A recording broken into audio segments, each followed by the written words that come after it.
여러분 반갑습니다. 잘 지내셨습니까? 지난 편에서는 계시록 1장에 사도 요한이 본 환상의 내용이 아닌 사도 요한의 개인적인 사설이 많이 섞여 있음을 살펴보았습니다. 계시록 1장 9절도 마찬가지로 환상의 내용이 아닌 사도 요한의 개인적인 사설입니다.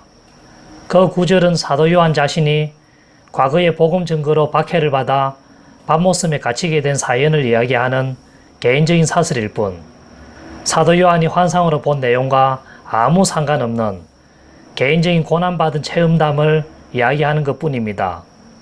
이와 같이 계시록 1장 가운데는 환상의 내용 자체가 아닌 사도 요한의 개인적인 사설이 많이 섞여 있습니다. 여러분, 환상의 내용 자체가 아닌 사도 요한의 개인적인 사설이 많이 섞여 있다는 것은 무엇을 의미할까요?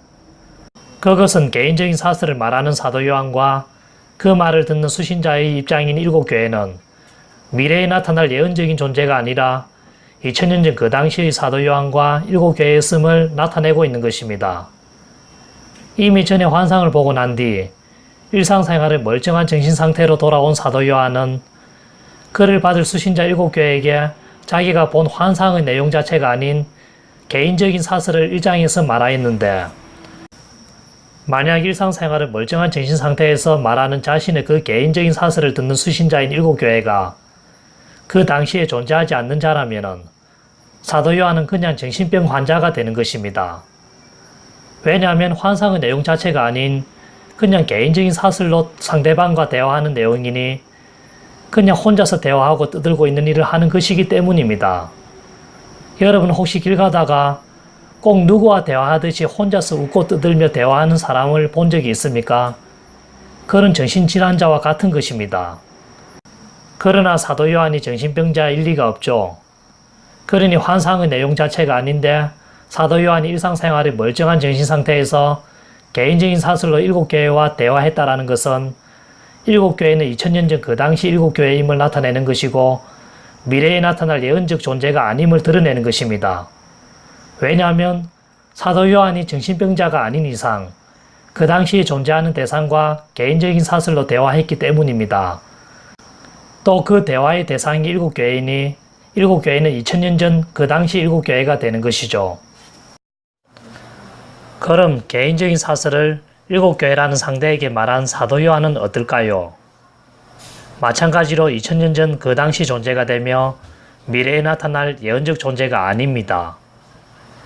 그 이유는 개인적인 사설은 그 자체가 환상 속에서 일어나는 대화의 모습이 아니라 그냥 그 당시 현실의 일상 속에서의 대화이므로 그 개인적 사설로 대화하는 모습 자체가 미래에 나타날 모습과는 아무 상관이 없기 때문입니다. 그래서 그 개인적 사설을 말한 당사자는 사도 요한이니 계시록에 등장하는 사도 요한은 2000년 전 그 당시 존재이며 미래에 나타날 예언적 존재가 아니게 됩니다. 그러므로 신천지의 계시록에 등장하는 사도 요한과 일곱 교회는 2000년 전 당시의 존재가 아니라 미래에 나타날 예언적인 존재다라는 주장은 전부 엉터리인 것입니다. 신천지가 이에 대한 반박으로 계시록 1장 자체에서 사도 요한이 개인적인 사설로 일곱 교회와 대화를 하는 내용이 부분 등장하므로 비록 사도 요한과 일곱 교회가 2000년 전 당시 존재임을 나타낸다 하더라도 과거에 있었던 인물이나 역사적 사건 자체가 예언으로 사용되어지는 역사적 인물과 사건 빙자 예언이라는 것이 있으니 이런 방법을 적용하면 사도 요한과 일곱 교회가 미래에 나타날 예언적 존재로 해석하는 것은 별 문제가 안 된다라고 반박할 것입니다. 또 그 근거로 과거에 다윗이 개인적으로 겪었던 역사도 훗날 예수님을 예언한 일이었다라는 것을 내세울 것입니다. 그러나 계시록은 그런 글과는 다른 특이한 내용입니다.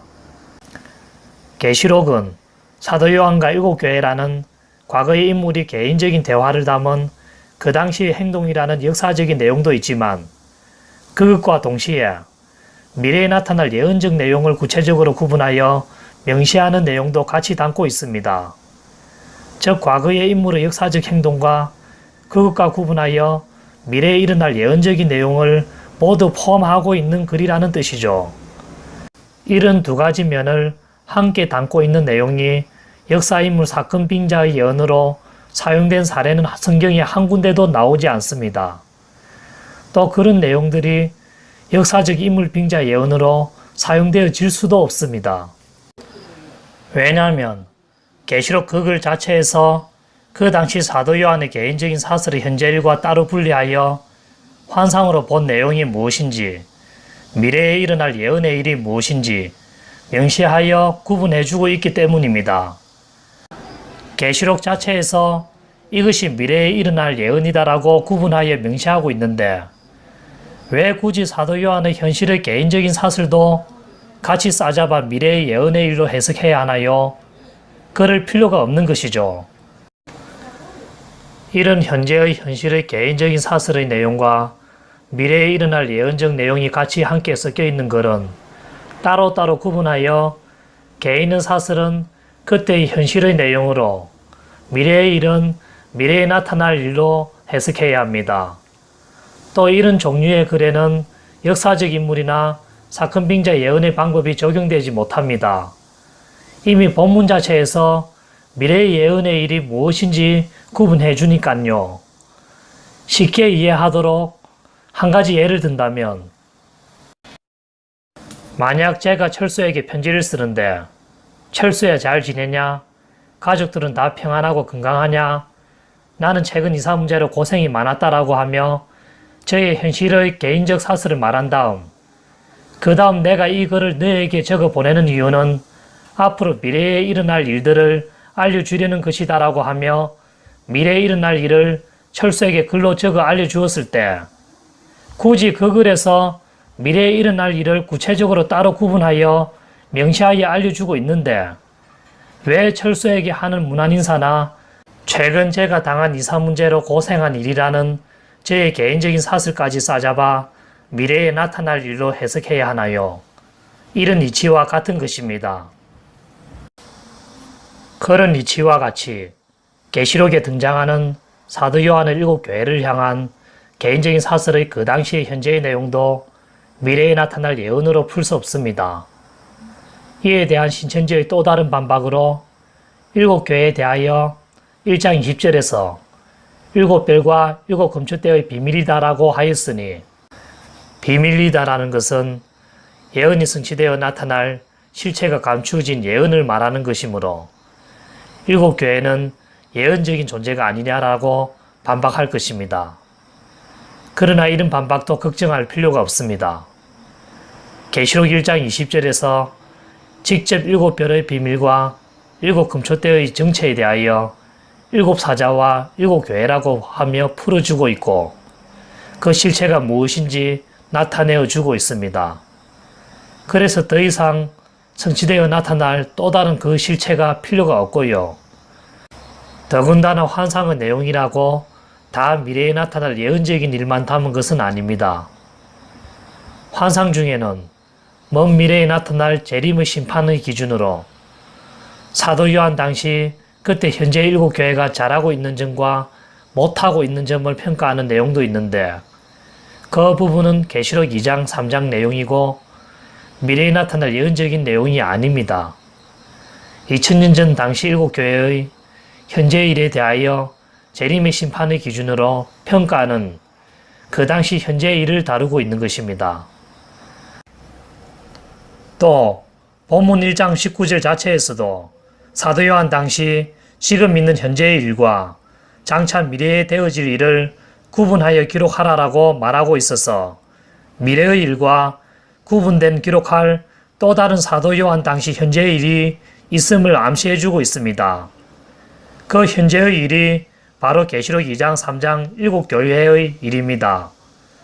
그 2장 3장의 내용은 미래의 재림의 심판의 기준으로 그 당시 7교회의 현재 상태를 평가하는 것이므로 그 내용 안에는 미래에 나타날 재림의 상과 벌이 함께 적혀 있지만 그러나 그 상과 벌은 그 당시 7교회의 현재 상태에 대한 미래에 받을 평가와 결론일 뿐이므로 그 미래에 나타날 재림으로 주어질 상과 벌이 같이 기록되었다라고 해서 2장 3장의 내용을 미래에 일어날 예언적 내용으로 보면 안 되고 2000년 전 당시 7교회의 현재의 상태로 보아야 됩니다. 그래서 계시록의 7교회는 미래에 나타날 예언적인 내용이 아닙니다. 신천지의 또 다른 반박으로 미래에 일어날 예언의 사건을 소개하는 중간인 계시록 10장 10절에 사도 요한이 책받아 먹는 내용을 소개하면서 봐라, 사도 요한도 미래에 나타날 존재로서 계시록에서 말하고 있는 것이 아니냐라고 반박할 겁니다. 그러나 이런 반박도 걱정할 필요가 없습니다.